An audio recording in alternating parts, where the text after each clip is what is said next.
Operation సింధూర్లో Pakistan దాడులను ధీటుగా తిప్పికొట్టిన భారత సరిహద్దు భద్రతా దళం శత్రు సైన్యానికి చుక్కలు చూపించింది.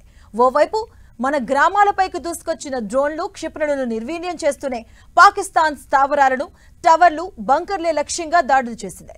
ఇలా ఆపరేషన్ సింధూర్ టైంలో పాకిస్తాన్ కు చెందిన 72 పోస్టులు, 47 వ్యూహాత్మక ప్రాంతాలను ధ్వంసం చేసింది భారత సైన్యం.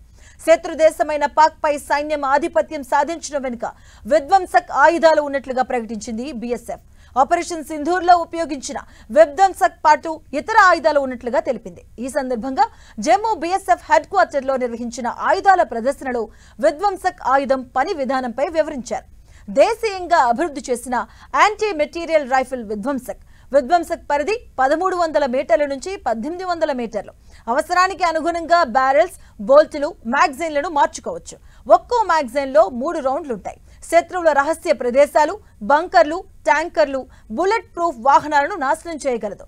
దేశీయంగా తయారు చేసిన ఈ ఆయుధం ఆపరేషన్ సింధూర్ సమయంలో అన్ని లక్ష్యాలను ధ్వంసం చేసినట్లు బీఎస్ఎఫ్ అధికారులు వెల్లడించారు. ఇది ఆటోమేటిక్ గ్రెనేడ్ సిస్టంతో పనిచేసే మీడియం మిషన్ గన్ ఆకాష్. ఇక 12.7 mm యాంటీ క్రాఫ్ట్ కలిగి ఉండే దీనిని ఆపరేట్ చేసేందుకు 3 సిబ్బంది అవసరం. నిమిషానికి 650 నుంచి 1000 రౌండ్ల కాల్పులకు జరుపుతుంది. ప్రవహించే నీటిని కూడా ఆపగలదు. పేలుడు ప్రభావం చాలా తీవ్రంగా ఉంటుంది. దీని నుంచి వెళ్లే గ్రెనేడ్ పడిన చోట 10 మీటర్ల పరిధిలో ఉన్న వ్యక్తులను చంపగలదు. ఇటీవల ఆపరేషన్లో పాక్ దాడులను ఎదుర్కొనేందుకు దీన్ని ఉపయోగించామన్నారు.